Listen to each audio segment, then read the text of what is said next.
Do you think that having a beautiful garden year-round is out of reach? Or are you a savvy gardener looking to spend a bit more time actually enjoying the garden as opposed to constantly working on it to keep it looking fresh?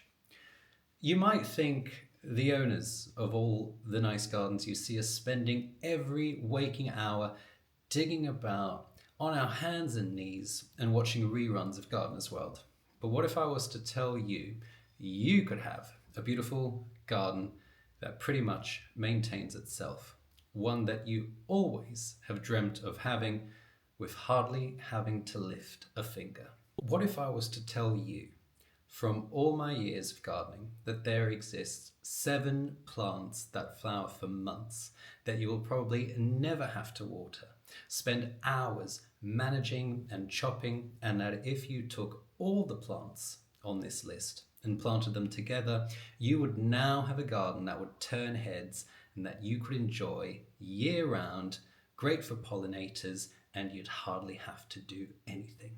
So, without further delay, here is my list of 7 almost no maintenance plants. The number 1 plant to have for no maintenance gardening is called Geranium roseanne. This little workhorse of a plant was the winner of the Chelsea Plant of the Centenary, and there are many reasons as to why. It will grow on almost any soil. It will take drought once established in its stride, and will take all but the shadiest locations. And most importantly, it flowers pretty much all summer, with flowers first appearing at the end of May and continuing long into October, giving you months of masses of beautiful purple-blue blooms with white little centers. It is an absolute magnet for bees and butterflies, being absolutely rich in nectar, and it will draw even moths to your garden. Geranium roseanne will reach a bit over 1/2 meter in height and spreads to just under 1 meter. With just a few of these plants, you can cover a large area and create a haze of beautiful blue flowers for months. It is a plant that lends itself to many garden styles and traditions, such as Mediterranean, gravel, or cottage gardens. There is no garden that is complete unless it has at least one of these.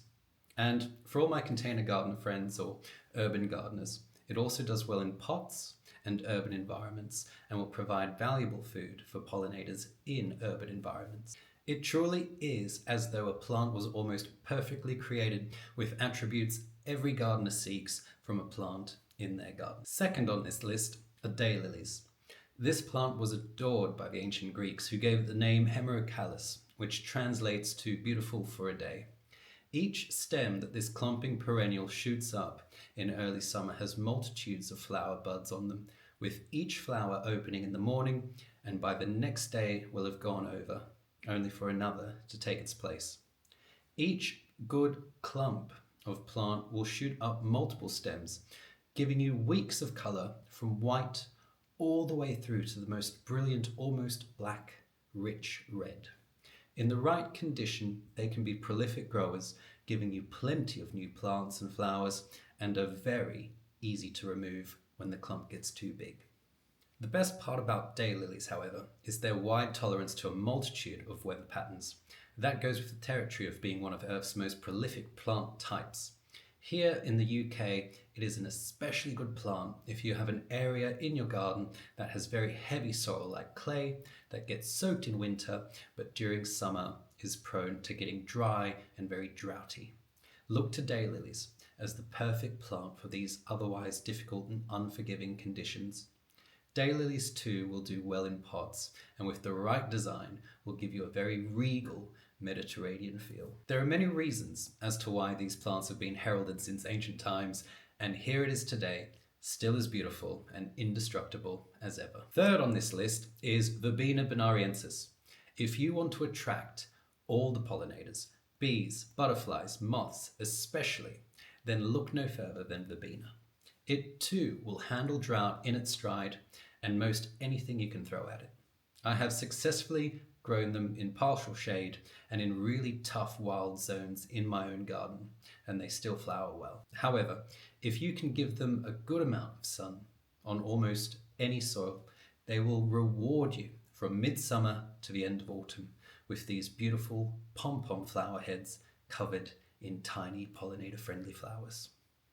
Verbena is one of those plants that actually performs better the more you leave it to do its thing.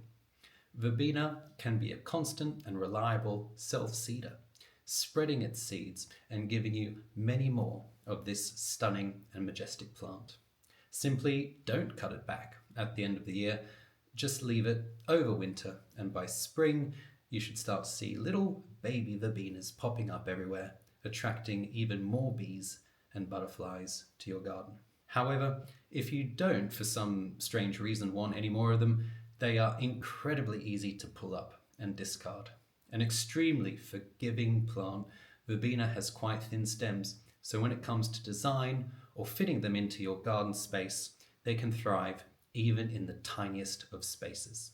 Before we begin with number 4, if you have been enjoying the video and gotten some good tips for your garden, take a second to click the subscribe button and like the video. With your help, I will be able to provide you with even more useful tips and tricks so you too can have a stunning garden. Number 4 on our list is valerian. Yes, that plant that is used as a sleep aid makes for a fantastic, no-maintenance garden plant and thrives for those of you that prefer wildflower style gardens or even medicinal gardens. That plant has a close cousin known as Centranthus ruber, commonly known as red valerian, and it also comes in white.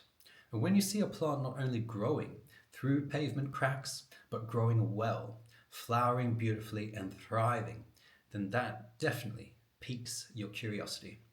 Now take that plant and put it in your garden, and you have beautiful, fluffy clouds of red and or white flowers that, like the verbena, bees and butterflies go absolutely mad for.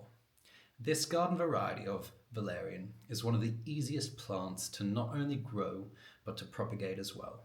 You can easily grow it from seed or soft cuttings, and very soon you have more plants than even you know what to do with.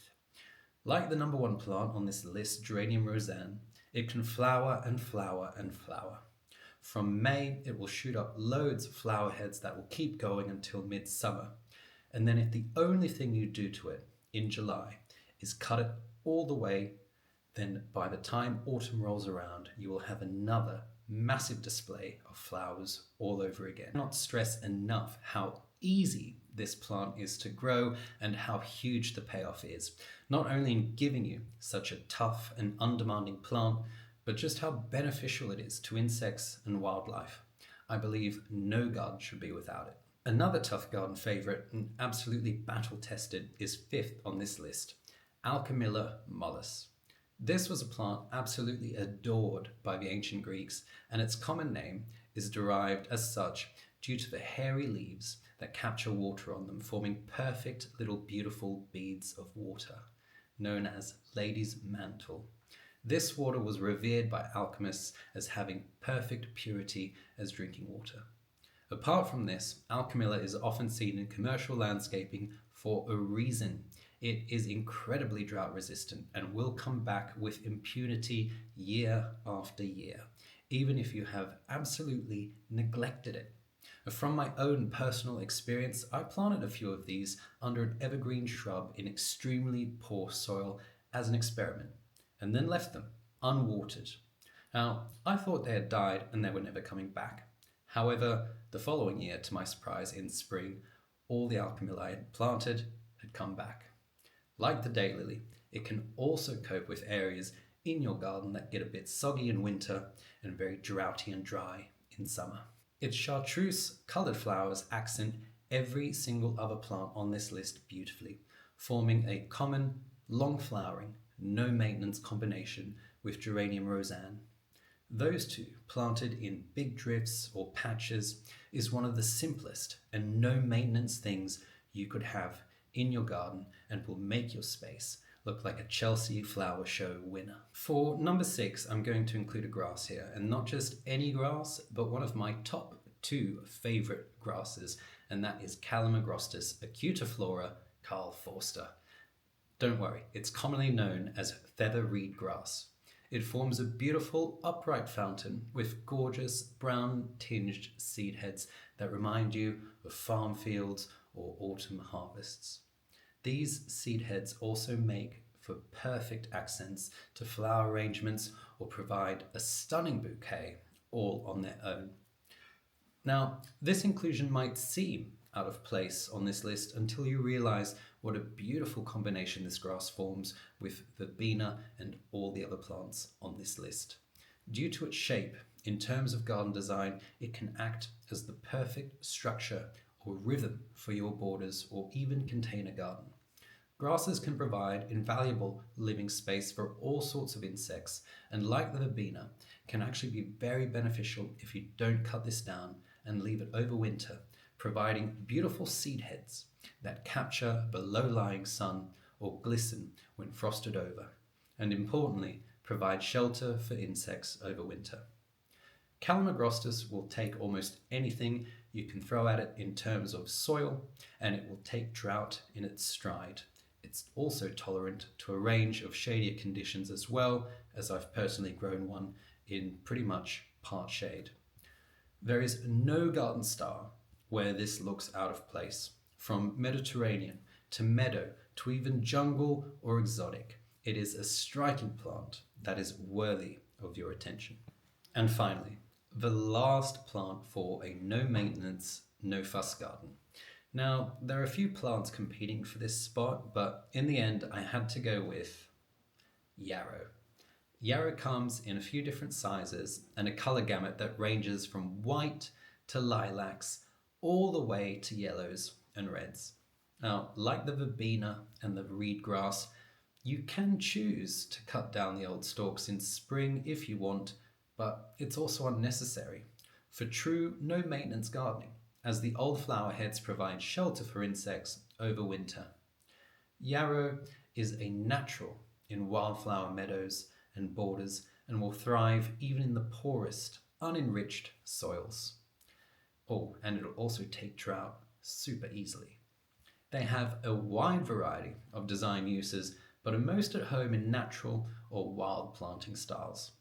All yarrows are adored by bees and butterflies and will attract loads of them to your garden, especially in combination with the other plants on this list.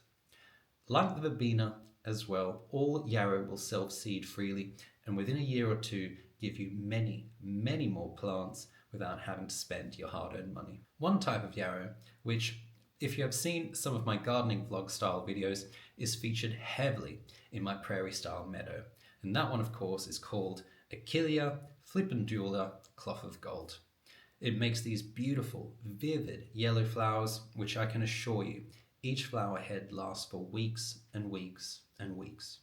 It makes a great planting companion to the other plants on this list and is near indestructible, not only coming back each year with zero effort, but coming back bigger and better. So there you have it. I hope this video helped you and gave you some inspiration and design ideas so you too can make your own garden or balcony look beautiful year-round, attract lots of bees and butterflies while you barely have to lift a finger. If you want more garden tips and tricks, or you want to see how I apply these tips and tricks in my own garden, click the subscribe button down below. In the description, I'll also leave the link to the TikTok page where you can watch all of my shorts.